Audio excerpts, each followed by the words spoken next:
Mas Jehová está en su santo templo, calle delante de él toda la tierra.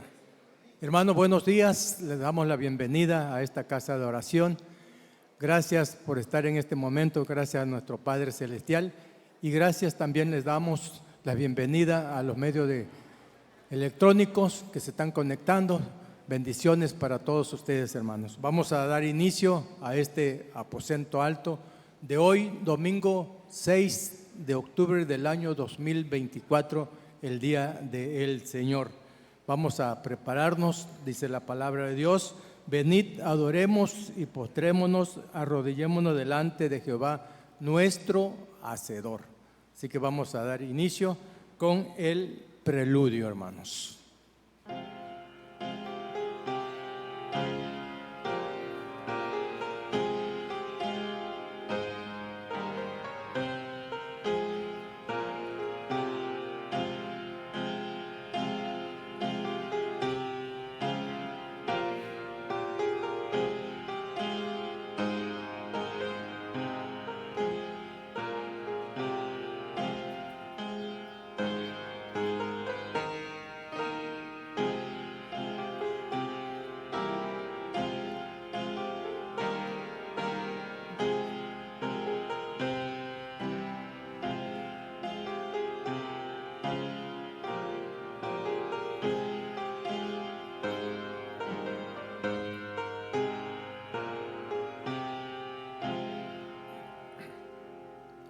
Cantad a Jehová cántico nuevo, cantad a Jehová toda la tierra. Vamos a entonar juntos el himno número 73.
Así nos quedamos de pie, tenemos la oración de ofrecimiento.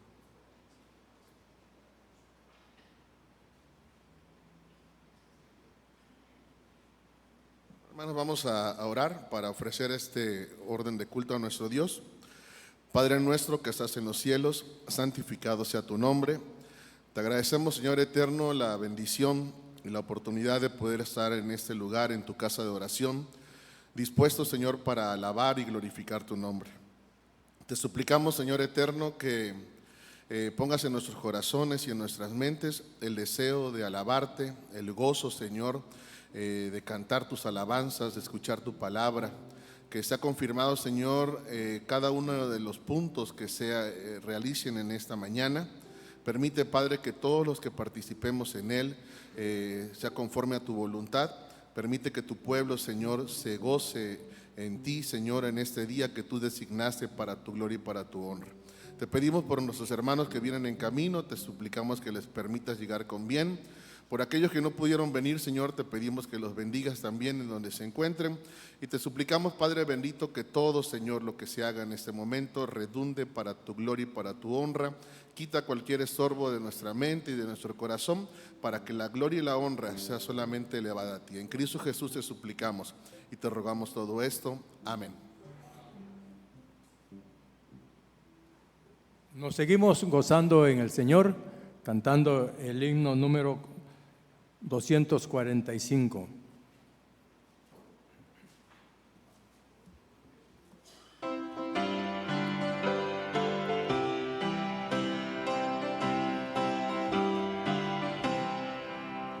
Dad a Dios inmortal alabanza, su merced, su verdad nos inunda, es su gracia en prodigios fecunda, sus mercedes humildes cantar, al Señor de señores da gloria, Rey de reyes, poder sin segundo, morirán los señores del mundo, mas su reino no acaba jamás.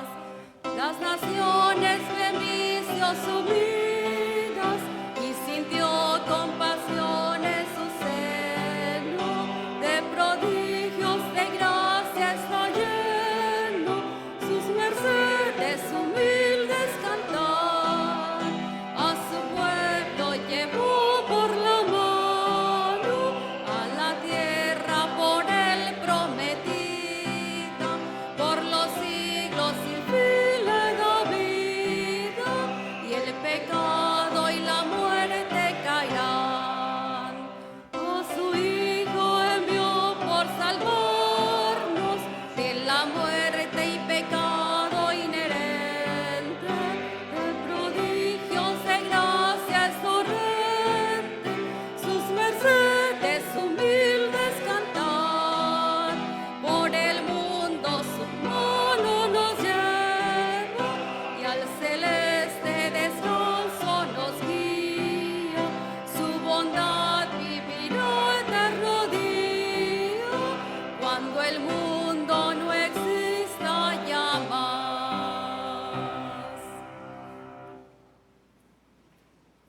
Los saludos y bienvenidas las tenemos a cargo del Ministerio de Relaciones.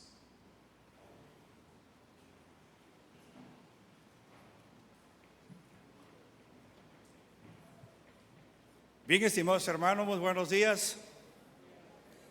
Primeramente le damos gracias a Dios porque nos permite estar ocupados en las cosas que debemos de aprender y ponerlas por práctica en la sociedad.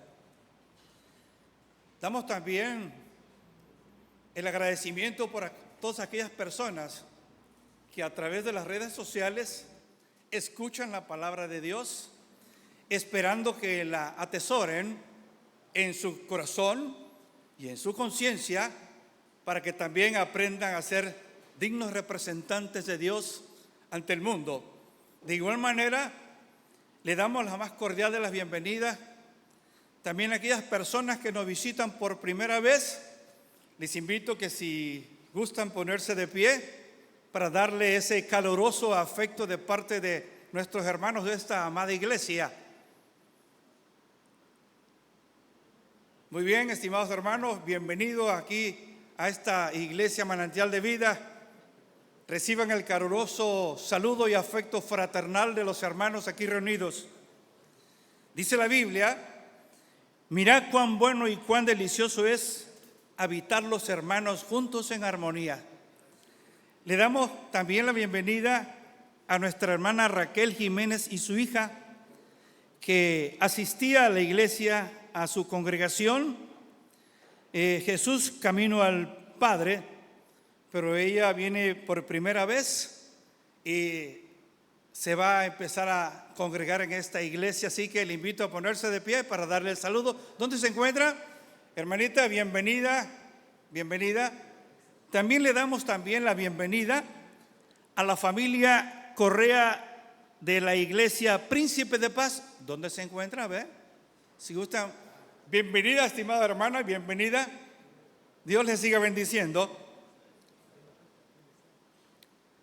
También, estimados hermanos, el afecto fraternal se manifiesta cuando dice la palabra de Dios: ama a tu prójimo como a ti mismo. Voy a invitarle a cada uno de ustedes que la persona que se encuentra, ya sea del lado derecho o izquierdo, le van a dar un saludo. Bienvenido, hermano, Dios te siga bendiciendo. Pero también me gustaría entonar el himno, ¿verdad? No hay un saludo más lindo que el saludo de ¿quién? Del cristiano. ¿Sí, hermano Daniel? 400.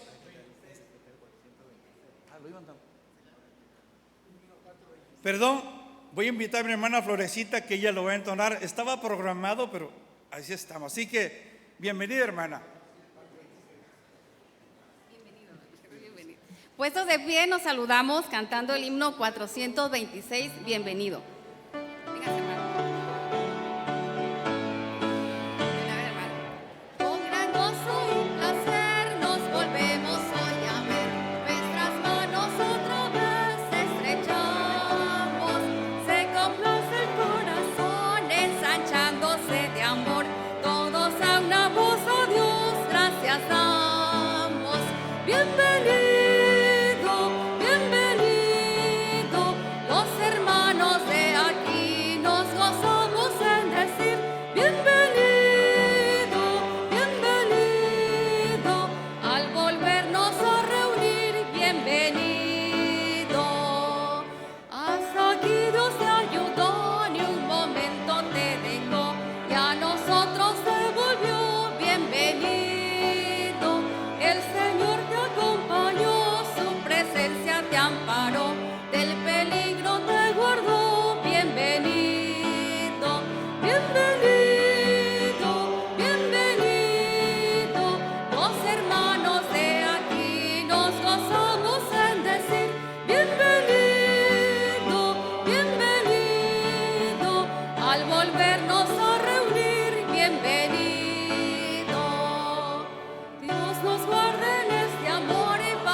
Así nos quedamos de pie, hermanos. La palabra de Dios dice: lámpara es a mis pies, tu lumbrera a mi camino. Vamos a tener la lectura bíblica con nuestra hermana.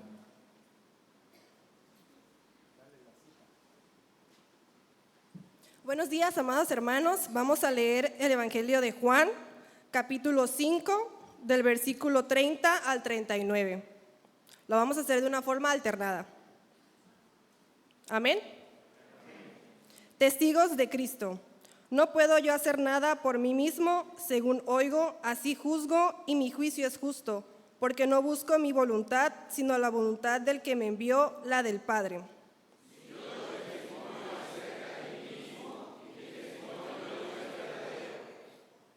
Otro es el que da testimonio acerca de mí, y sé que el testimonio que da de mí es verdadero.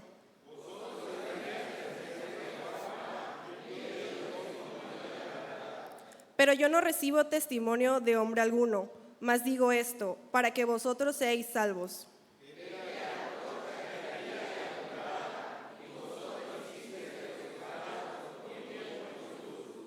Mas yo tengo mayor testimonio que el de Juan, porque las obras que el Padre me dio para que cumpliese, las mismas obras que yo hago, dan testimonio de mí, que el Padre me ha enviado.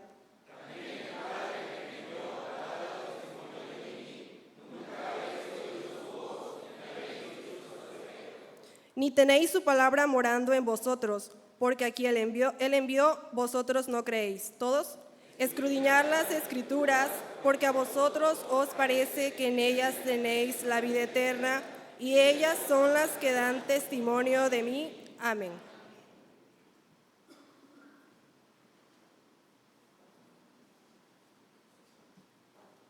Seguimos uniendo nuestras voces, vamos a entonar juntos el himno 150.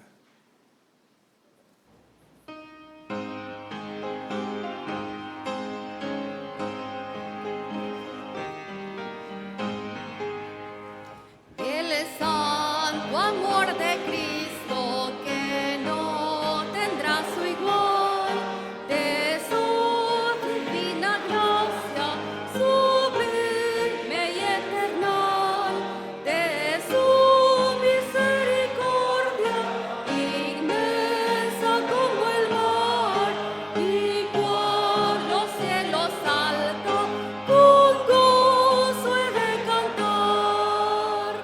El amor de mi Señor, grande y dulce es más y más, rico e inefable, nada es comparable al amor de mi Jesús. Cuando Él vivió en el mundo, la gente lo siguió y todas sus angustias en Él depositó. Entonces bondadoso su amor brotó en raudal, incontenible, inmenso, sanando todo mal. El amor de mi Señor, grande y dulce es más y más, rico e inefable, nada es comparable al amor de mi Jesús. Él puso en las pupilas del cielo nueva luz, la eterna luz de vida que centella en la cruz, y dio a sus escogidos la gloria de su ser, al impartir su gracia, su espíritu y poder. El amor de mi Señor, grande y dulce es más y más, rico e inefable, nada es comparable al amor de mi Jesús. Su amor por las edades del mundo es el fanal, el norte esplendoroso, la senda del ideal, y el paso de los años lo hará más dulce y más precioso al darle al alma su incomparable paz. El amor de mi Señor, grande y dulce es más y más, rico e inefable, nada es comparable al amor de mi Jesús. Amén.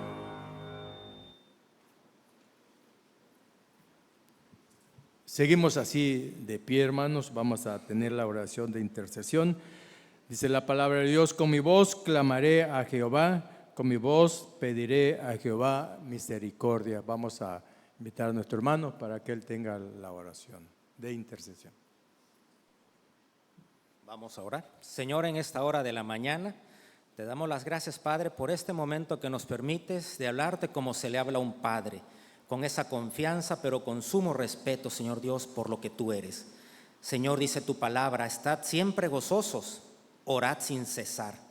Dad gracias en todo, porque esta es la voluntad de Dios para con vosotros en Cristo Jesús.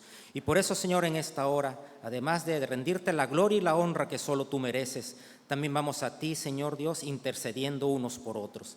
Señor, queremos pedirte, Señor, por nuestro país en el cual nos tocó vivir. Señor, que siga habiendo puertas abiertas, que se puedan predicar tu palabra con libertad. Señor, queremos pedir también de tu protección y tu ayuda y tu cuidado para todo mexicano, pero principalmente por nuestros hermanos cristianos que están padeciendo por algunas persecuciones, por dificultades en sus ciudades. Señor, protégelos, guárdalos, Señor, que puedan salir con la seguridad en ti, que también van a regresar con bien a sus casas. Señor, queremos también pedirte particularmente por los estados de Guerrero y de Oaxaca en el Pacífico, que han estado sufriendo los estragos de esta temporada de huracanes. Especialmente, Señor, te pedimos por nuestros hermanos, si es que hay alguna iglesia o alguna congregación, alguna familia que haya sufrido por estos huracanes, Señor, queremos pedir de tu ayuda, de tu cuidado, de tu protección, y que también, Señor, podamos nosotros ser también partícipes de la ayuda que se pueda enviar hacia esos lugares. Guárdalos, cuídalos, Señor. Queremos también pedirte por nuestras familias, por nuestros hijos, que puedan en nosotros ser el ejemplo, Padre, para ellos, que podamos estar aquí sirviendo y que no tengan nada que reclamarnos el día de mañana. Guárdales también. Permítenos también, Señor, que ellos puedan ir creciendo en el conocimiento tuyo, pero que también puedan irse preparando para desempeñar de la mejor manera, Señor, el legado que tienen para ellos. Que puedan también algún día ser los próximos médicos, el ingeniero, el constructor, ama de casa, chef, cocinero, ayudante. Señor, que en todo trabajo puedan ellos dar la gloria a ti, que hagan de la mejor manera su trabajo, que puedan, Señor Dios, ser ejemplo para los de adentro, pero también para los de afuera, que con su trabajo diario puedan también rendir la gloria al que es sobre todos. Señor, también particularmente queremos pedirte por los enfermos. En esta ocasión queremos pedirte por la hermana Josefina García Méndez, la suegra de nuestro hermano Eurípides, está siendo en este momento, fue llevada a urgencias, está grave, Señor. Tú sabes sus padecimientos. Queremos pedirte que pongas los medios de tal manera que el servicio médico pueda ser llevado a ella de calidad, pero por sobre todas las cosas que tú puedas, Señor, ser quien obre en su enfermedad. Señor, pon los medios, y no nada más por ella, sino por todo enfermo que asiste a esta iglesia, Señor.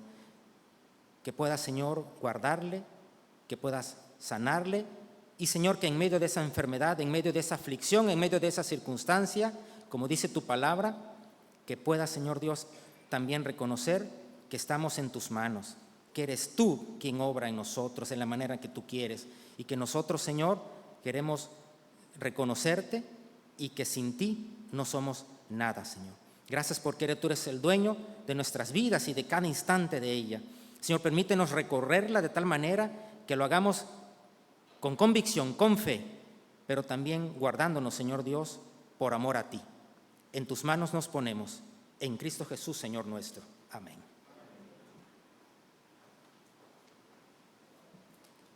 Seguimos de pie, hermanos. Vamos a tener la segunda lectura bíblica. Dice la palabra de Dios: y conoceréis la verdad, y la verdad os hará libre. Así de pie, hermanos, vamos a buscar en el Salmo 119, versículo 97 al 112. Esta lectura la vamos a tener de manera alternada. Dice la palabra de Dios: oh, cuánto amo yo tu ley, todo el día es ella mi meditación.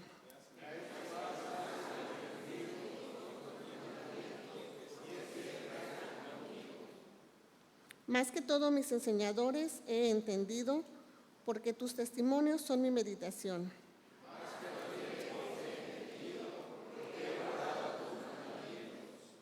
De todo mal camino contuve mis pies para guardar tu palabra.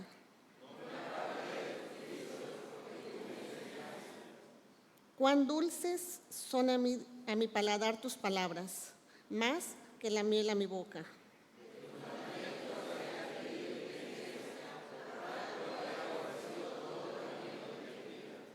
Lámpara es a mis pies tus palabras y lumbrera a mi camino.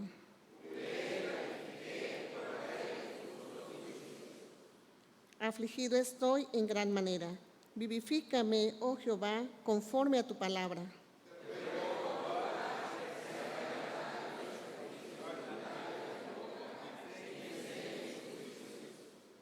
Mi vida está de continuo en peligro, mas no me he olvidado de tu ley.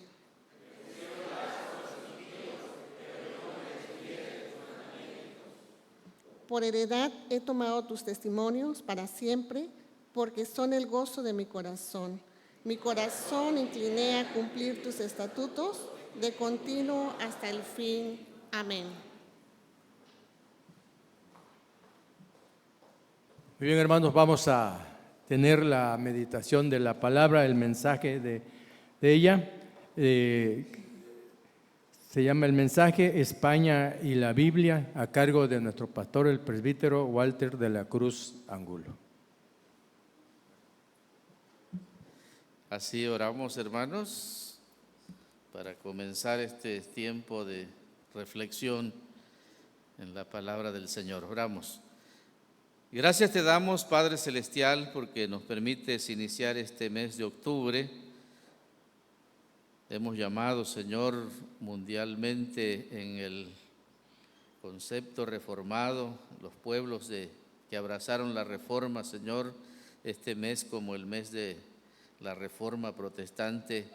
Por ello queremos, Señor, incursionar nuevamente en los hechos históricos que dieron a luz ese movimiento y que nos permite, Señor, gozar en este tiempo también, Señor, de que tu palabra bendita pueda estar en nuestras manos, incluyendo, Señor, un pueblo que de alguna manera luchó en contra de la reforma, pero que también tuvo esos momentos de luz, Señor, a través de este tiempo de reforma.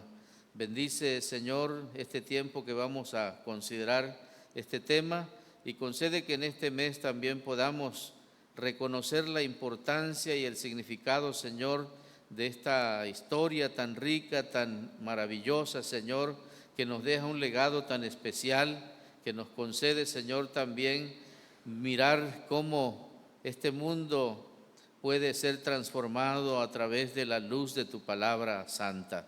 Señor, bendice a tu pueblo, concede que podamos tener también esa alegría y bendición de conocer nuestras raíces y de esta manera también, Señor, fortalecer nuestra fe, nuestro corazón. Por Jesucristo nuestro Salvador te lo rogamos. Amén. Tomen sus lugares, queridos hermanos.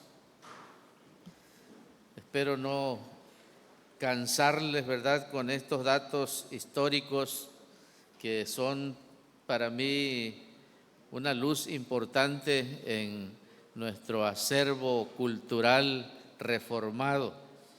Fíjense que generalmente España no es un país reformado y sobre todo, pues, mucho menos abrazó la reforma protestante como nación. Sin embargo, es importante saber que la Biblia que nosotros tenemos, por hablarle el lenguaje español, ¿verdad?, procede precisamente de este movimiento de reforma y que de algún modo, pues, es algo muy importante que la Biblia Reina Valera se haya conformado desde aquellos tiempos y que pueda ser nuestro libro hasta el día de hoy, pues más se puede decir usado para sobre todo el culto público y para la predicación del Evangelio.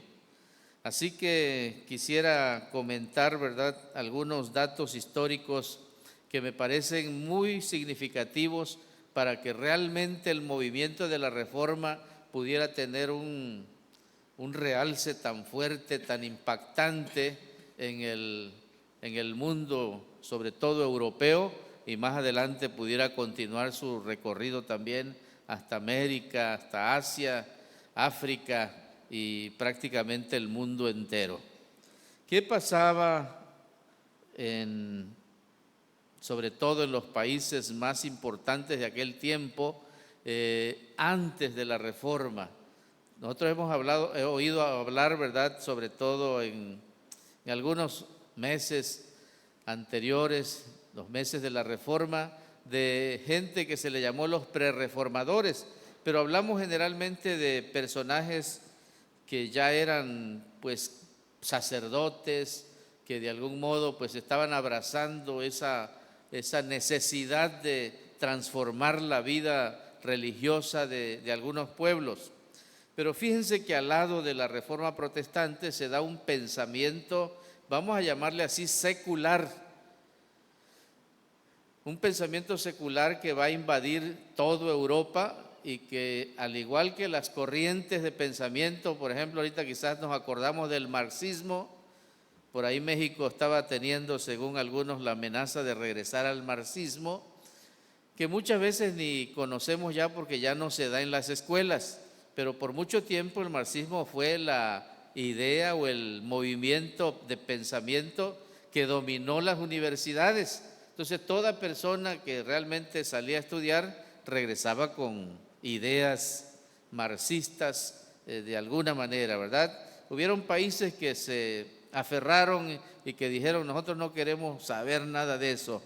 Incluso atacaron fuertemente al marxismo por creerlo una idea que pues afectaba la vida de los países.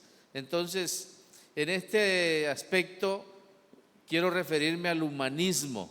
El humanismo empezó más o menos como en el año 1300, el siglo XIV, así se le llama después del 1300, siglo XIV, y hay algunos personajes, sobre todo en Italia.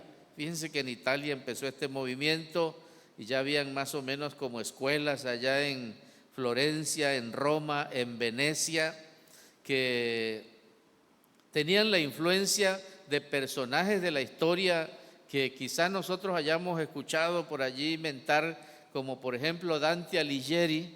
Dante Alighieri es un poeta, literato, y que de algún modo tiene una obra cumbre que le llamaron se llama la Divina Comedia, y que va a ser un parteaguas en su historia. También está Francisco Petrarca. Dante Alighieri vivió del 1265 al 1321. Petrarca del 1304 al 1374. O sea, estamos ya en pleno siglo XIV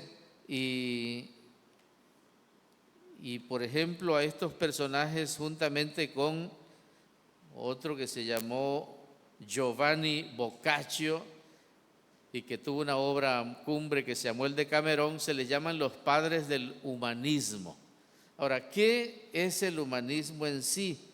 Según esto, el propósito del humanismo era retornar a las ciencias de las humanidades, sobre todo los estudios de los clásicos griegos y latinos. Si ustedes recordarán, antes de Cristo, Alejandro Magno conquistó prácticamente un imperio, y más adelante la influencia de ese imperio fue que todo mundo hablara el griego. Pero más adelante el Imperio Romano conquista también ese mismo universo o ese territorio, y va a hacer que se unan el imperio, vamos a llamarle así, del griego y del latín como idiomas, para que el mundo ahora sea un imperio greco-latino.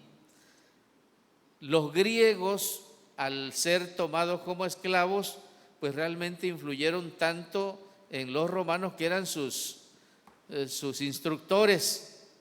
Entonces tanto los griegos como los latinos llegaron a conformar una historia bastante interesante en cuanto a su pensamiento. Generalmente los emperadores romanos tenían un instructor de habla griega o un filósofo griego que influía mucho en su pensamiento, y luego también en la obra que realizaban en su imperio. Entonces se conforma un imperio grecolatino. El humanismo quiere rescatar cuáles fueron los valores, cuáles fueron la esencia de ese imperio, asimismo también la filosofía griega, los clásicos griegos y latinos, y sobre todo en la esencia del valor humano que eso implicaba para la vida de su tiempo, que consideraban se estaba derrumbando por los excesos, la corrupción y todo lo que el clero implicaba para la vida diaria. Entonces hay un movimiento fuerte que comienza, ¿verdad?, con escuelas que centran su actividad en este estudio y rescate de los valores universales. Su nombre se va a derivar del estudio precisamente de las humanidades, y algo importante es que comenzó siendo un programa educativo y literario donde se estudiaban estos temas clásicos griegos y latinos que coincidían en dar valor al hombre y al estudio de las humanidades, lo cual se volvió el currículum de las escuelas de los siglos XIV, XV y XVI.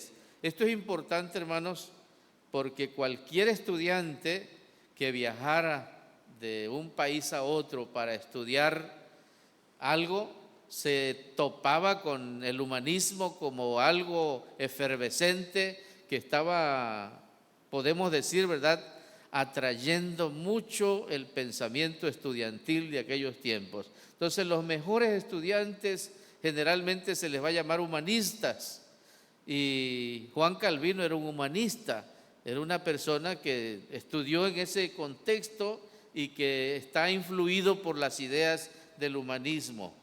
Algo que ellos defendían fuertemente era que se debería de considerar que la expresión de los estudios pudiera llegar a los pueblos en su lengua común. Por eso también debería incluirse la religión, y entonces empezó también como un movimiento para que se pudieran estudiar el griego, el hebreo, el latín, porque la única versión de la Biblia que tenían en aquel tiempo era la Vulgata Latina. Y la Vulgata Latina, como era un imperio romano, era la que realmente se leía en cualquier misa o en cualquier situación. Eso era lo que se les decía. La misa, de hecho, era en latín, y entonces la gente no entendía absolutamente nada de lo que se hacía religiosamente en los cultos, pero bueno, la devoción, ustedes saben que del católico era más por la cuestión de la observación de las imágenes y de los murales y todo lo que de alguna manera se le presenta como religioso. Y entonces también empezaron a luchar para que la escritura pudiera traducirse a los géneros, bueno, a las naciones en su lengua común. Y esto es importantísimo, hermanos, porque antes que Lutero traduzca, vamos a llamarle así, su Nuevo Testamento, antes que otros personajes empiecen esta labor de llevar la Biblia y rescatar las Escrituras como la única base de la regla y fe práctica cristiana, ya los humanistas consideraban que las Escrituras eran el único medio por el cual la iglesia podía reformarse. Pero ellos anhelaban, como eran intelectuales, como era gente de dinero, gente pues que procedía de círculos bastante importantes, pues estaban considerando que se podía hacer una reforma pacífica. El clero ya habían perdido las esperanzas que se reformara por sí mismos. Entonces dice, bueno, las escrituras del Nuevo Testamento pueden ser la base para que este mundo pues sea mejor. Y abogaron por esta consideración, ¿verdad?, de que pudiera traducirse la Biblia. Y esto, fíjense que tuvo éxito hasta el 1523, cuando Jacques Lefebvre, que es un francés, tradujo la Biblia al francés. Entonces es interesante que en Francia, que tampoco abrazó la reforma de una manera tan fuerte, pues se tradujera las Escrituras. Ahora, ¿cómo afecta esto a España? Porque pues nuestro tema es precisamente España y la Biblia. ¿Qué tanto llegó la reforma protestante o la reforma a España? Quizás ustedes han escuchado hablar de los reyes católicos. ¿Han oído el nombre de Isabel la Católica? Hay una calle en México muy importante, se llama Isabel la Católica, ¿verdad?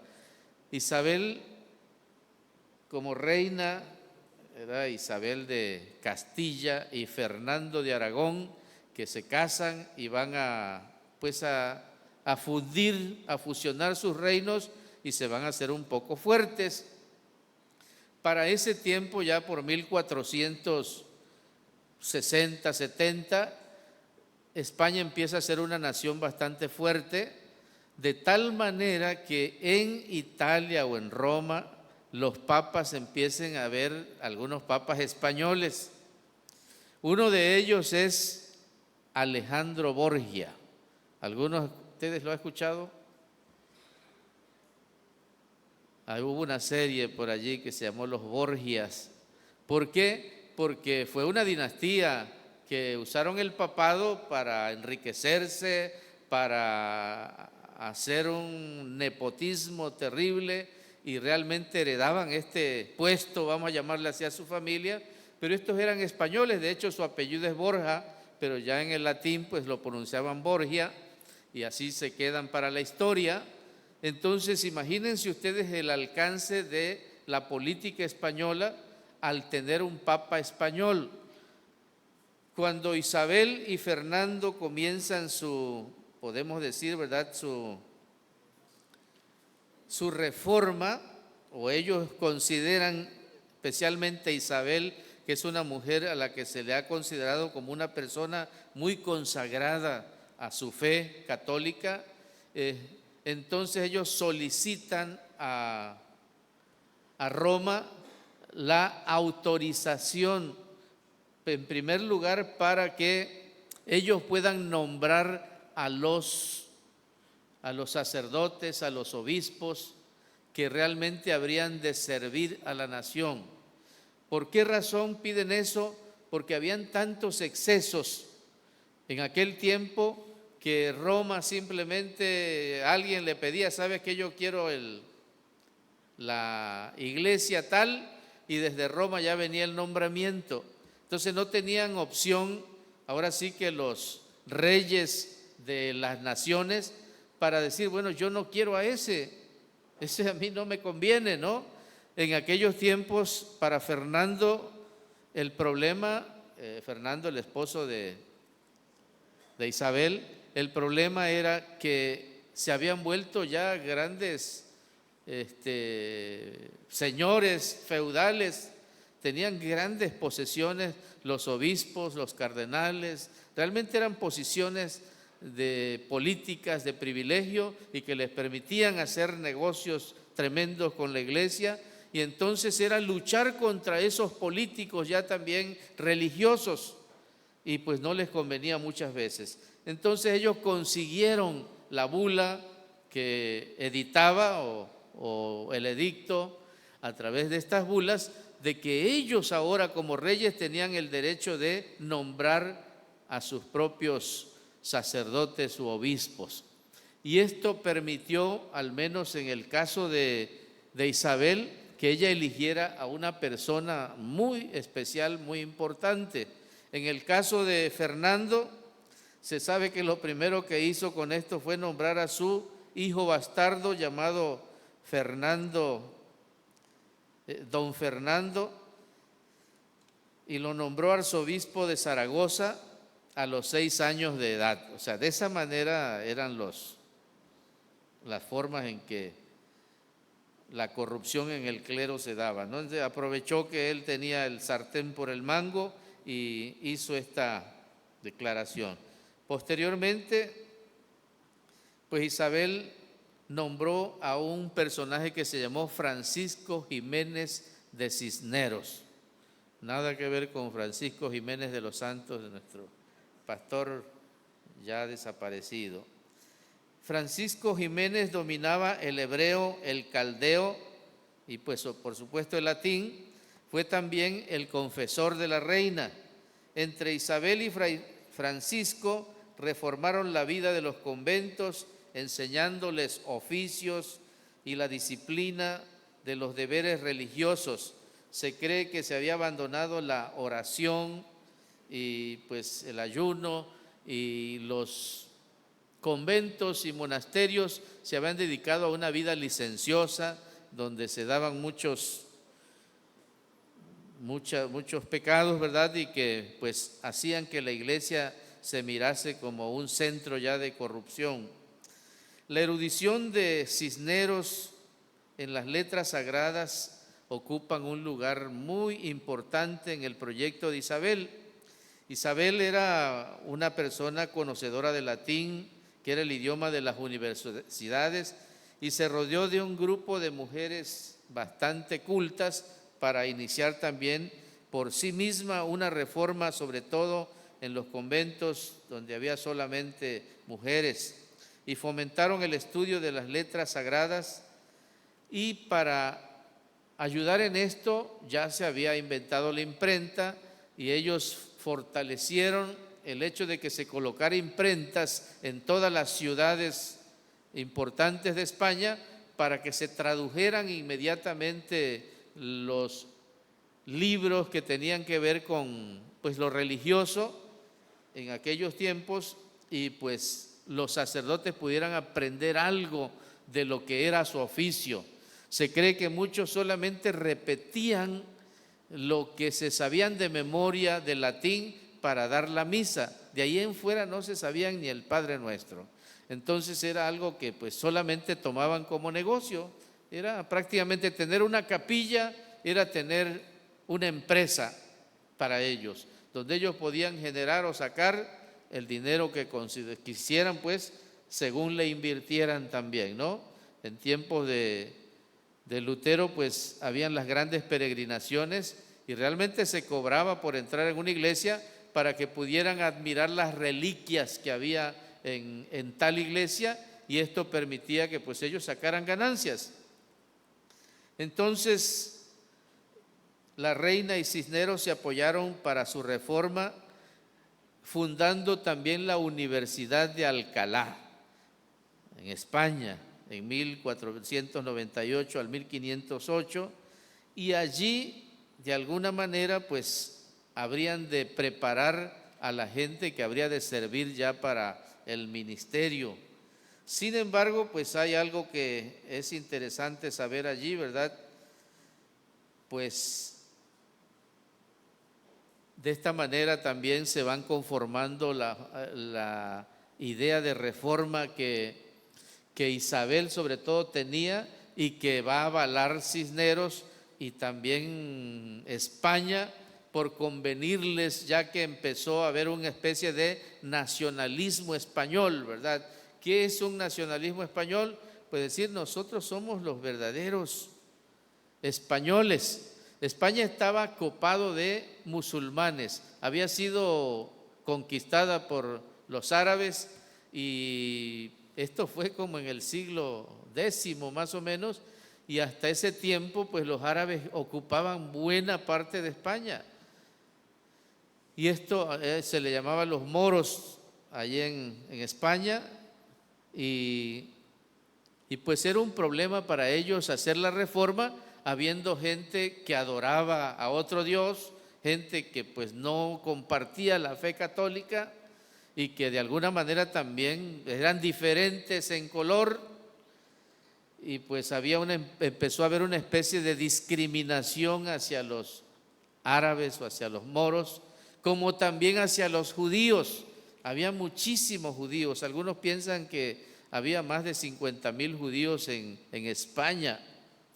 Hace días que hablábamos de Tesalónica, de la fundación de Pablo en Tesalónica, ¿verdad? De la iglesia de Tesalónica, descubrimos un dato ya para la reforma, para tiempos de la reforma, y que sucedió en 1492 con la expulsión de los judíos, que en Tesalónica les abrieron las puertas, y en Tesalónica, una ciudad griega, fueron a parar los judíos, a los cuales se le llamó sefardíes, porque sefardíes, y esta gente hablaba español como su lengua madre, pero también hablaba el hebreo, y llegaron allí y pues realmente le cambiaron la cara a Tesalónica, y en Tesalónica se hablaba el español, dice, por mucho tiempo, por varios siglos, porque los judíos tuvieron una influencia tremenda allí, hasta que vino Hitler y mató casi a todos los judíos que habían en Tesalónica.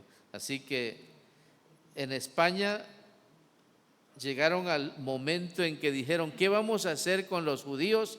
¿Qué vamos a hacer con los árabes? Ya que estos no se quieren convertir al cristianismo. Entonces, en la reforma que Isabel planteaba consistía en que todos se volvieran a la religión católica. Solamente se iba a permitir que fueran cristianos, por decirlo así. El cristianismo es católico y protestante, así que en un sentido ellos decían, bueno, tienen que volverse cristianos, si no, no pueden vivir aquí.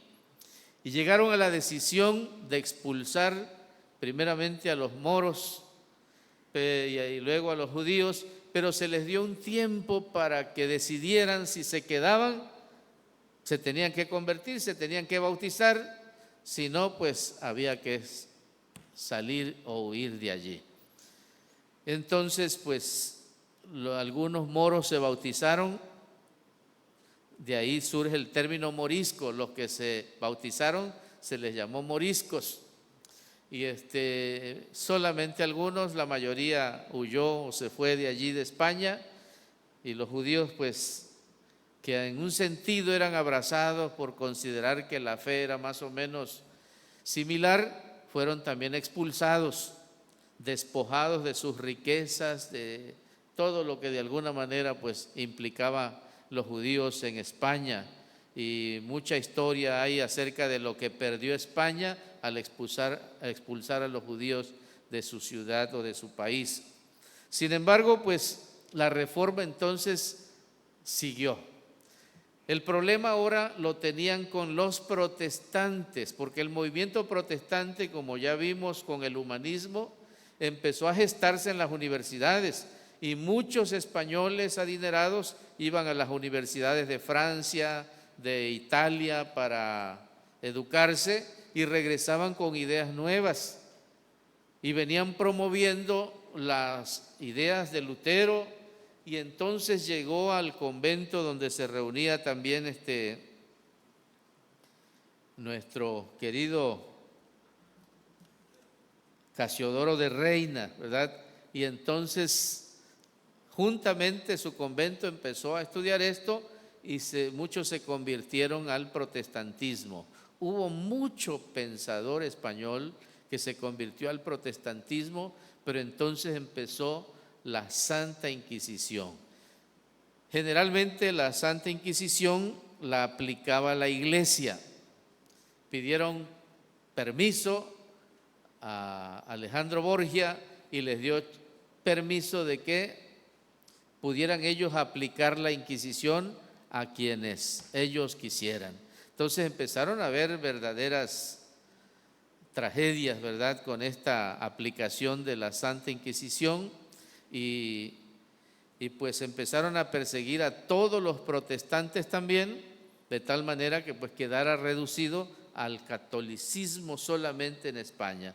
Ahora, Francisco Jiménez, regresando un poquito a este personaje, ¿verdad?, y la reina se dieron a la tarea de traducir las escrituras, y realmente este trabajo fue algo muy significativo. Hay una Biblia que se llama la Biblia Complutense, por haberse realizado allá en Alcalá, en la Universidad de Alcalá, porque Alcalá en latín se pronuncia Complutum. Entonces le llaman así a esta Biblia. Y fíjense que el tiempo de traducción que se llevaron fue de 10 años. Y como pues habían en ese tiempo también gente erudita de los judíos, utilizaron a 3 convertidos del judaísmo que se ocuparon de todo el Antiguo Testamento. Había un cretense y 2 helenistas, Helena, así se le llama a los griegos también, que eran españoles, que ellos se ocuparon del Nuevo Testamento en griego, y los mejores latinistas de España, que se encargaron de preparar el texto latino, que consideraba que realmente ellos estaban pues trabajando en lo que la Vulgata, que había permanecido ya por muchos siglos. La Vulgata fue traducida por San Jerónimo en el siglo IV, 350 más o menos, y del 350 hasta esta fecha de 1500 no había habido ninguna traducción de la Biblia ni al latín nuevamente, al español mucho menos. Entonces tenía que usar la Biblia latina en todo el imperio romano. Entonces la Biblia completa salió a la luz en 1517, que fue el año de las 95 tesis de Lutero, y se publicó oficialmente hasta 1520.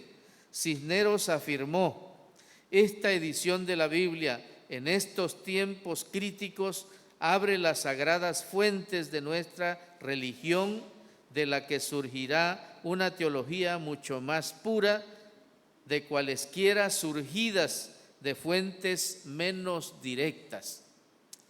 ¿A qué se refería realmente Francisco Jiménez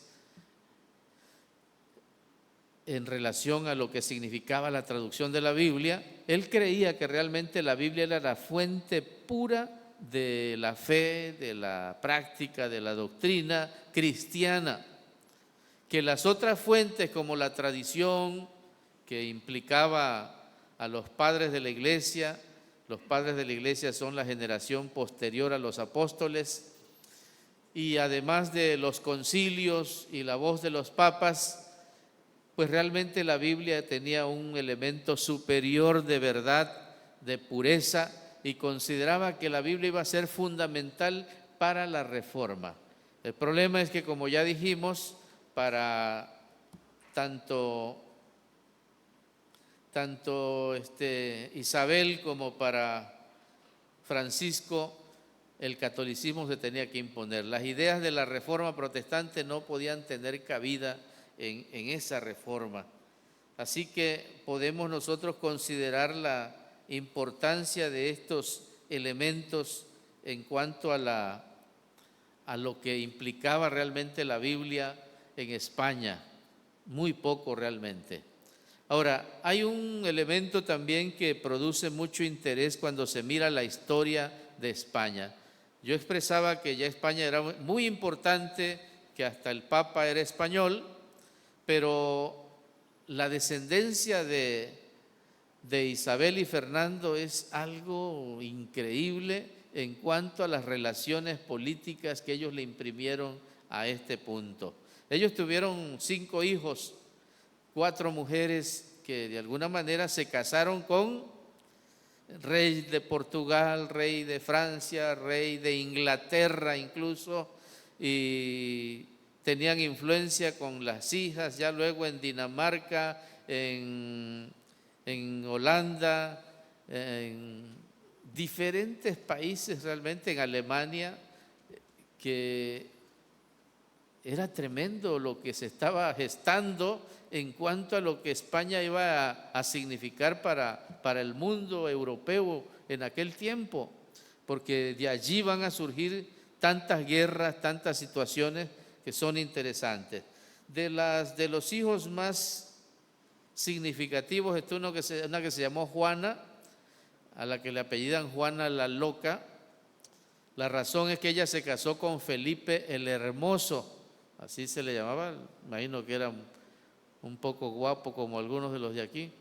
Entonces, cuando este se muere en el 1505, Juana lo embalsamó y salió en un caballo a pasearlo por toda la ciudad, y luego lo guardó en un lugar especial y vivió con ese cadáver hasta el 1555 que se murió, 50 años venerando el cadáver de Felipe el Hermoso.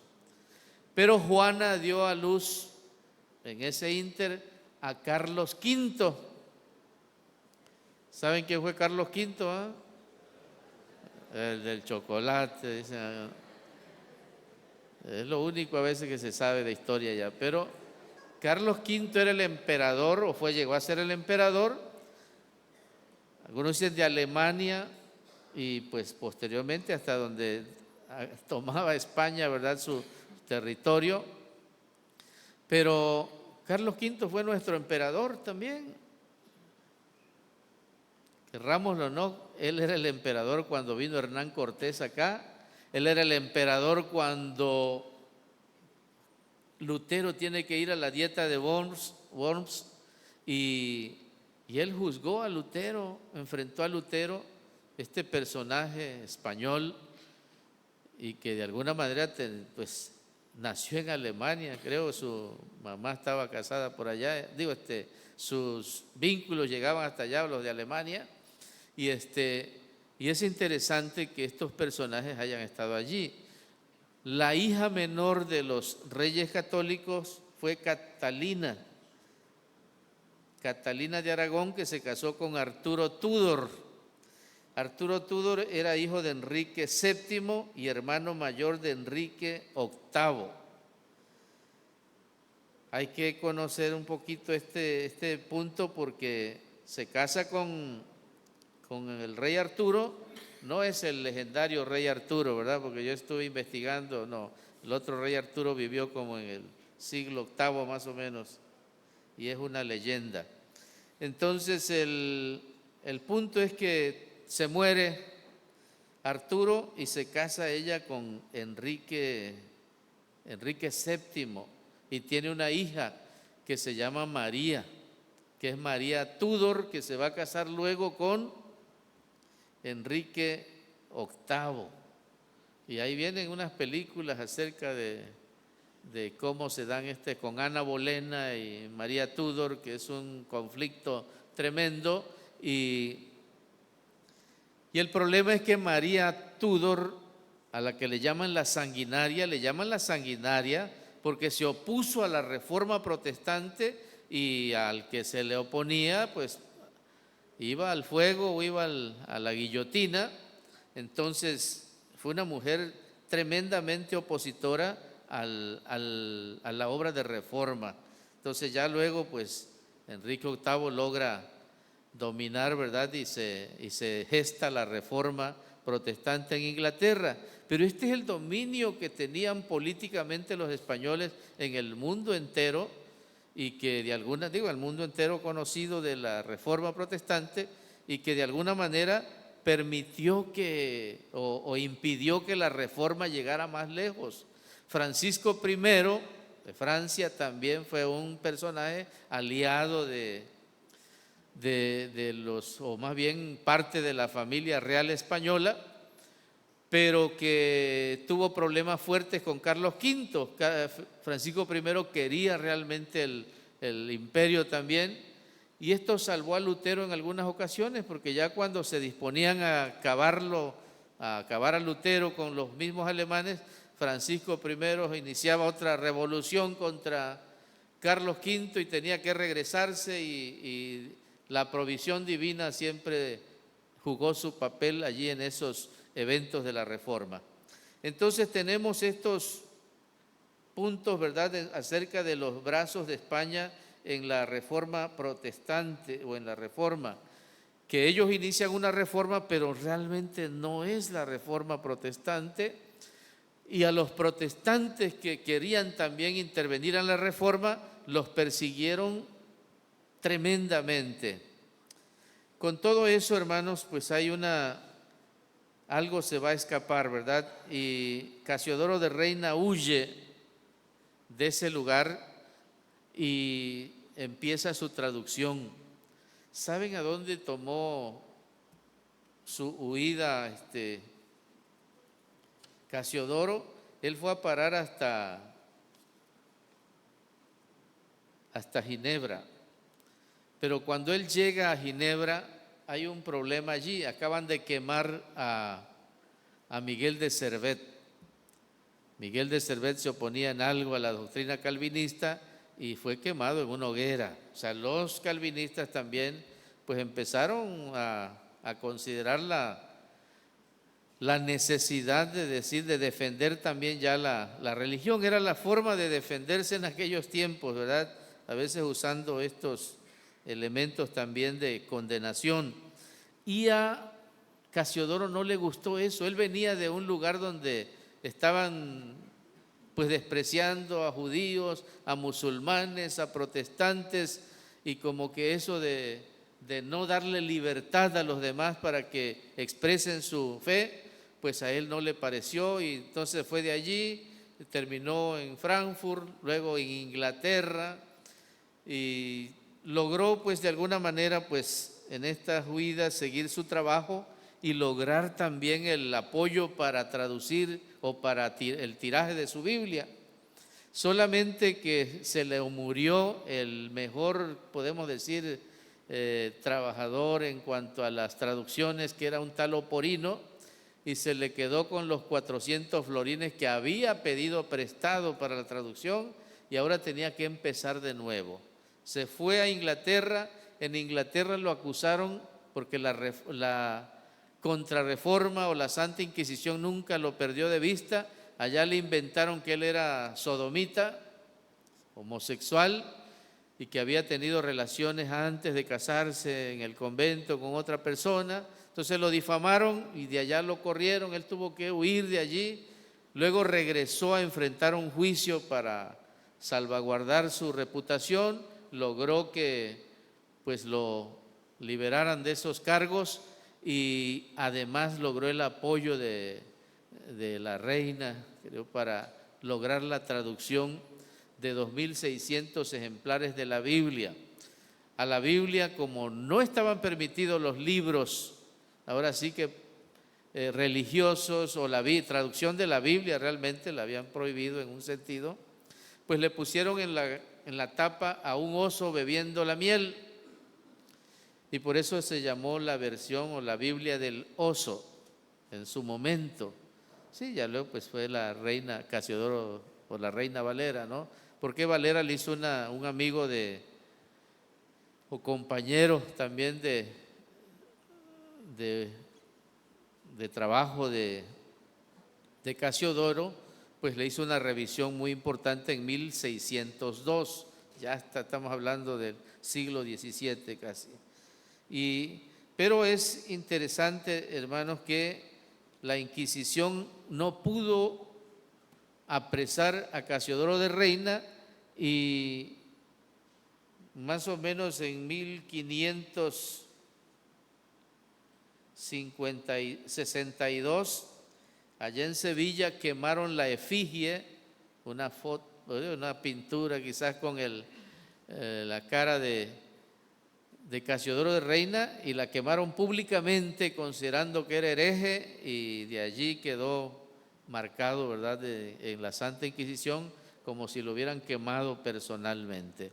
Sin embargo, él continuó y su Biblia de alguna manera llegó a ser traducida y enviada incluso a España. Se dice que hay una copia original en la Universidad de Alcalá de la Reina Valera original, podemos decir, del primer tiraje, y esto pues permitió que cumpliera su proyecto, que era lo más importante para él, culminar la traducción de la Biblia y que de algún modo esta Biblia pudiera servir para que los creyentes pudieran tener la alegría de poder leer la palabra en su propio idioma. Cuando nosotros miramos, hermanos, este trabajo, ¿verdad?, de Casiodoro de Reina,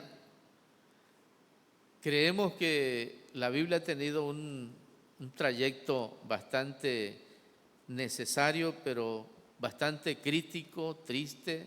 Esa persecución hacia quienes traducían la Biblia se da en ese contexto de la Reforma Protestante, que creyó que realmente la Biblia tenía que ser el elemento fundamental de la Reforma Protestante. Cuando nosotros hablamos de los judíos, el mundo reconoce a los judíos como el pueblo del libro y creen que realmente ese libro, ese Antiguo Testamento, a ellos les da una conformación, una coherencia especial, y realmente saben que a los judíos es imposible exterminarlos por completo, porque ellos tienen algo no fuera de ellos, sino dentro de ellos, que es la palabra que ellos han considerado la palabra de Dios desde su fundación. Los cristianos de cualquier lugar donde esté, de alguna manera también sería difícil exterminarlos, hermanos, donde quiera que estén o en cualquier circunstancia que estén, si ellos tienen la Biblia realmente en su corazón. Si la Biblia es el elemento fundamental de su fe y leen su Biblia y aprenden de la Biblia y de alguna manera, ¿verdad?, no nos separamos de ello. Cuando a Jesús los escribas y fariseos le presentan prohibiciones que de alguna manera para ellos religiosamente eran buenas, Jesús claramente le dijo: ustedes invalidan la ley, la palabra de Dios, con sus tradiciones, haciendo entender que las tradiciones humanas, por muy bonitas o buenas que parezcan, no están a la altura de la palabra de Dios. Que la palabra de Dios siempre va a ser, hermanos, nuestra regla de fe y práctica cristiana.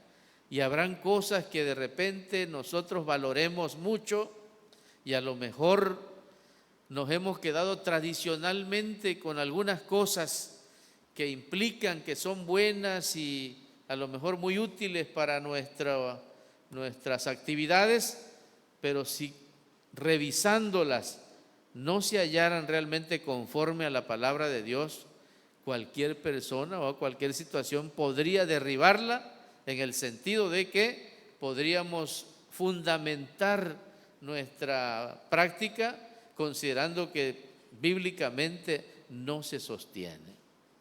Y muchas veces nosotros hemos dejado, ¿verdad?, por las tradiciones que ya traemos, por la forma en que a veces nos apartamos de la palabra de Dios, a veces estamos afirmando cosas, viviendo cosas, trayendo cosas que no pertenecen a la palabra de Dios y de repente pues están siendo parte de nuestra fe, de nuestra práctica, y de eso de alguna manera los reformadores consideraban que había que cuidarse. Y por ello había necesidad de que la Biblia pudiera conocerse, pudiera tenerse en nuestras manos. Y por ello también, hermanos, cuando oímos al salmista: oh, cuánto amo yo tu ley, lámpara es a mis pies tu palabra y lumbrera en mi camino. ¿Qué tanto nosotros estamos apreciando también ese conocimiento de la palabra de Dios?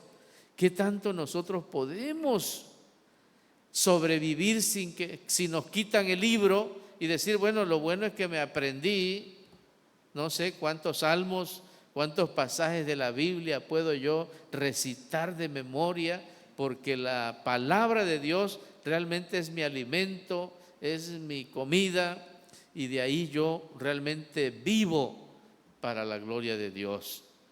Hermanos, la Biblia, o el trayecto que va a cruzar la Biblia, es un trayecto bastante terrible, podemos decir, y significó sangre, significó persecución o hambres. Para Casiodoro realmente esto fue la ilusión, y para eso vivió, para poder dejar la Biblia, para que nosotros pudiéramos tener la oportunidad de conocer la voluntad de Dios. Y España, podemos decir, ¿verdad?, que no figura entre la Reforma protestante. Con todo y eso nos deja un legado. Un protestante de España nos permite que nosotros ahora sigamos teniendo esta obra que no ha podido ser superada. Han pasado los siglos y nosotros continuamos creyendo que la Biblia Reina Valera es la más importante de todas las traducciones. Hay muchas traducciones en español hoy, hermanos. Hay muchísimas traducciones. Sin embargo, Dios ha permitido que la iglesia se sostenga considerando que esta Biblia, ¿verdad?, esta traducción sigue siendo pues el instrumento que Dios ha usado para bendición de su pueblo. Y yo espero que podamos interesarnos también en estas luchas de la Reforma protestante. Han elegidos algunos países para mirar cuáles fueron sus aportaciones al mundo de la Reforma, y para mí la Biblia que nos ha llegado es un producto de esta Reforma que no se llegó a afianzar en España, pero que nos deja un producto para nuestra historia. Que Dios nos bendiga.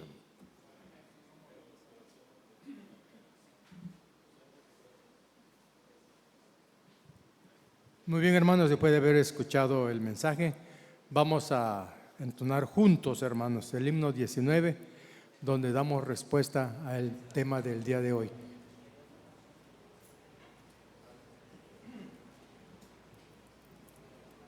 Con alma y voz te alabaré.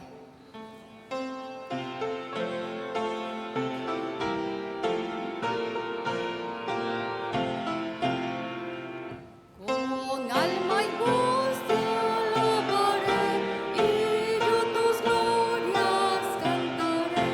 Adoro yo tu majestad, alabaré por tu verdad. Verdad y gracia somos tu palabra, bendición, en tu palabra, bendición. Clamé a ti por mi salud, me dio tu ley poder, virtud. Los reyes prisa a ti darán, pues tu palabra escucharán. Cantarán con dulces olas, glorias de tu salvación, las glorias de tu salvación.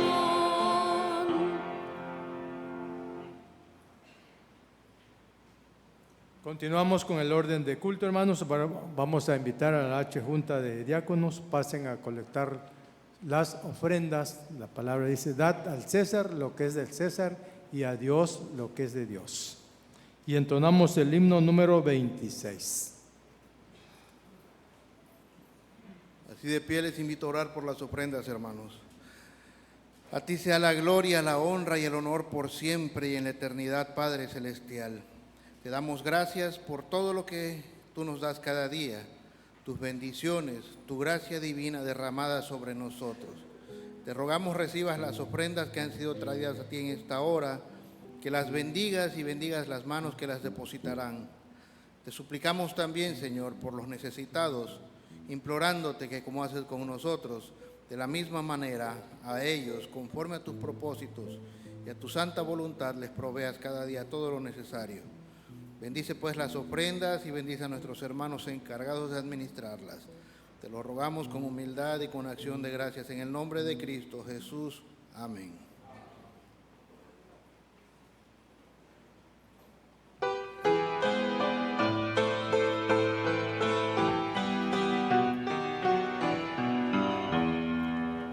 Cantad al Señor un cántico nuevo, cantad al Señor en toda la tierra, cantad al Señor, bendito su nombre, cantad al Señor, cantad al Señor, cantad al Creador, el dueño de todo, el Padre de amor, que es santo y eterno al mundo alaba.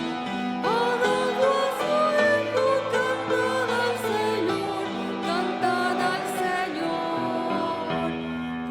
cantad a Jesús, es digno Cordero, Él nos redimió, pastor amoroso es Cristo el Rey, por siempre glorioso, cantad al Señor, cantad al Señor,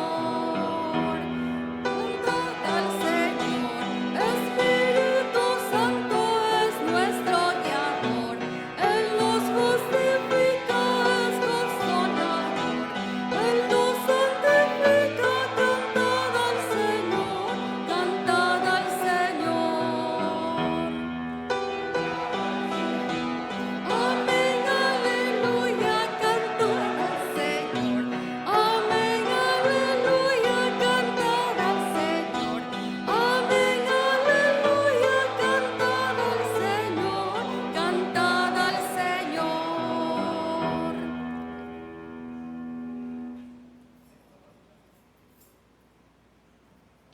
Hermanos, vamos a tener la oración final y terminando la oración final tenemos la bendición apostólica a cargo de nuestro pastor. Creo que para la mayoría es momento que no quisiera que sucediera, porque es una gran armonía poder convivir nosotros como hermanos delante del Señor. Y por eso en este momento vamos a darle gracias también al Señor porque nos permitió alabar y glorificar su santo y divino nombre. Y hermanos, también que el Señor les bendiga. Oremos. Cariñoso Padre, que moras en las grandes alturas de los cielos, dueño de nuestra vida, dueño de todo lo que tenemos. Gracias, Padre, por la vida que nos has dado, por tu bendición, por tu protección, por todo, Padre Celestial, porque tú eres grande, eres poderoso, eres lo único, Señor, y eres lo perfecto. Sumamente, Señor, no tenemos palabras con que agradecerte todas las bendiciones y el cuidado y la protección que has dado a tu pueblo, aquí a tus hijos reunidos delante de tu presencia. Recibe, Padre Celestial, todo este orden de culto que hemos expresado delante de ti para honra y gloria tuya. Que llegue delante de tu presencia, Padre Celestial, como una ofrenda de gratitud, de amor, Señor, y de aceptación también como nuestro Salvador y Señor. Bendice esta iglesia, permite, Padre, que al salir de aquí podamos seguir testificando y dando testimonio, Señor, y poner en práctica todo lo aprendido y enseñado a través de tu palabra. Bendícenos, pues, Padre Celestial, y gracias te damos por todo esto, y que sea de acuerdo a tu santa y divina voluntad. En el nombre de Cristo Jesús. Y ahora, mis amados hermanos y hermanas, que la gracia redentora de nuestro Señor y Salvador Jesucristo, que el amor eterno de Dios, nuestro Padre Celestial, y que la comunión, dirección y consuelo de su Santo y bendito Espíritu sea sobre cada uno de vosotros, sea con vuestros familiares ausentes, sea con los enfermos, y sea con todo el pueblo elegido de nuestro Dios, desde ahora y para siempre. Amén.